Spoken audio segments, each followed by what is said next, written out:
Chapter 40, Chapter 13. Zeus and I were just inseparable, enjoying every moment while together.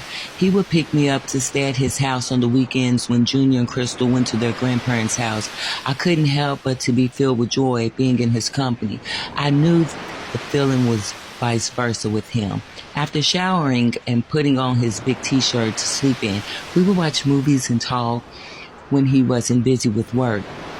Other times, we would play cards and board games while sipping on some wine.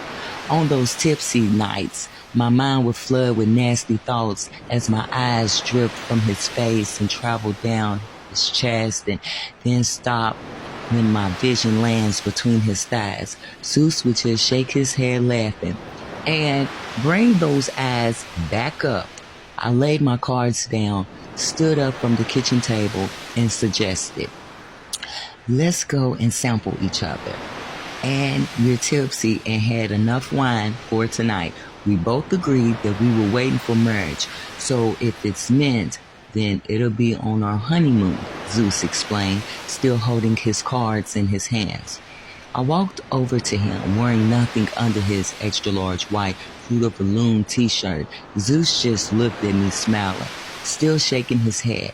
I sat on his lap, facing him, and placed my arms around his neck. I couldn't help but to kiss him passionately with my eyes closed. I woke up his snake. The bulge through his gray sweatpants had me grinding on it. I know his sweatpants are now wet because I'm dripping. My love juices are pouring out like a leaking pipe. "Come on," I said, between kisses while my hands were caressing his chest and started traveling down to his love stick.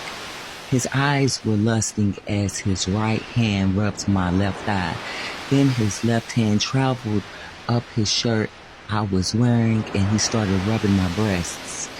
His right hand then found its way to my vagina and his finger was inside.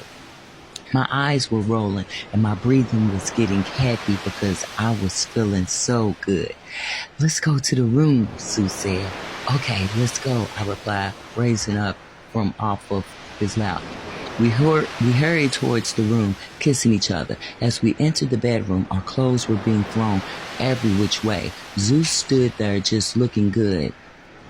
I dropped to my knees to please him, and his phone instantly started ringing from the kitchen. "Hold on," he said, rushing towards his phone that was left on the kitchen table. I sighed and found his shirt that was thrown across the room and sat on the bed.